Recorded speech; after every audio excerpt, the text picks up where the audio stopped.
Pink vintage style cake naman tayo for today's video. Mga mi, tara na G! Suki natin ang pagreregaluhan ng cake na ito. Bali, ang nag-order sa atin ay ang boyfriend niya and sinend sa atin na inspiration ni customer ay vintage style na medyo may pagka-art design. And yung girlfriend niya, yun yung laging nag-order sa atin ng mga bento art cakes. Iba talaga yung feeling kapag meron tayong mga repeat customers and especially kapag yung mga repeat customers na yun ay nire-refer tayo sa mga friends nila. Yung boyfriend ng customer natin or ng suki natin is specifically minention niya talaga na ang gusto ng girlfriend niya is cake na gawa ko. Diba nakaka-touch yun? Nung na-receive nila yung cake, syempre tuwang-tuwa sila and happy sila sa outcome dahil nagawa daw natin ng maayos and malinis yung design na sinend nila.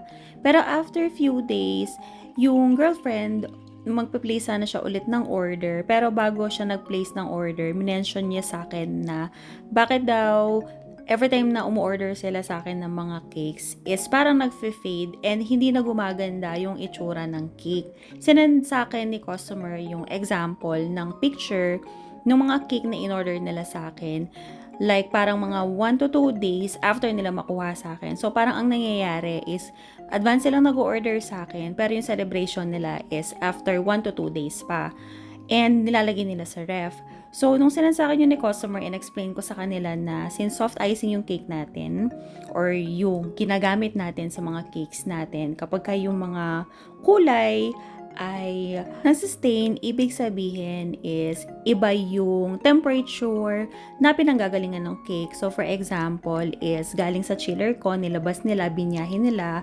So, umabot sa room temperature yung cake, tapos binalik nila sa refrigerator. Habang nasa refrigerator yung cake, syempre magko-consume yan ng moisture. Okay pa rin yung design ng cake. Tapos pagka nilabas mo siya sa refrigerator, magmo-moist and lalabas na yung tubig-tubig dun sa may box and then sa mga icing natin, which can cause na mag-stain yung mga kulay sa cake natin or maghalo-halo.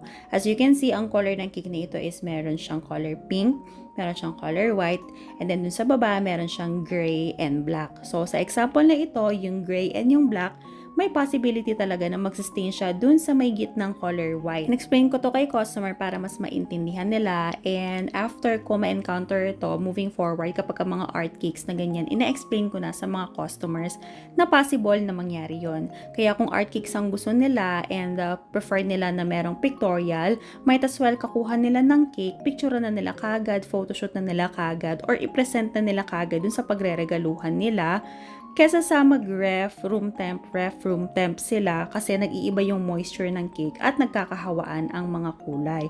Or might as well mag-fondant cake na lang din sila para mas ma-achieve nila yung mga kulay ng mas permanente compared doon sa icing na cake. Hindi ako expert or professional sa cake, hindi ako chef, pero syempre itong mga sinasabi at ine-explain ko sa mga customers ko is based na rin sa experience ko. Kasi ako bago ako nagre-release ng mga cakes, previously meron ako mga ginagawang personal cakes na sa amin lang and then ino-observe ko and then para in the future, malalaman ko or masasabi ko sa mga customer na kapag ganito ang setup, magiging ganyan ang outcome or possible na maging ganyan ang outcome.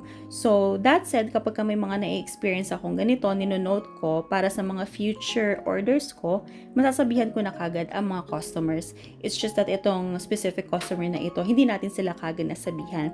Pero naintindihan naman nila nung time na in-explain ko sa kanila na ganoon talaga and normal talaga na mangyari ang stains sa mga cakes. Sa akin naman kasi, personally, chiller yung ginagamit ko, hindi refrigerator. Kahit na 1 week pa yung cake na merong design at patong-patong na kulay dito sa loob ng chiller ko, pag nilabas siya, okay pa rin siya. So, iba rin kasi talaga ang moisture ng refrigerator versus sa chiller. Meron namang ways para ma-minimize yung ganitong eksena, which is yung paggamit ng double tone or triple tone na na-discuss ko na before.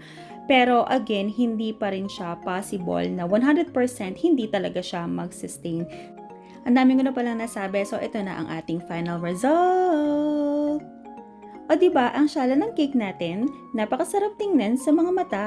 Huwag ninyong kakalimutang i-follow ang page natin ha, dahil marami pa tayong gagawing magagandang cakes. And that's it for today. See you on our next video. Bye!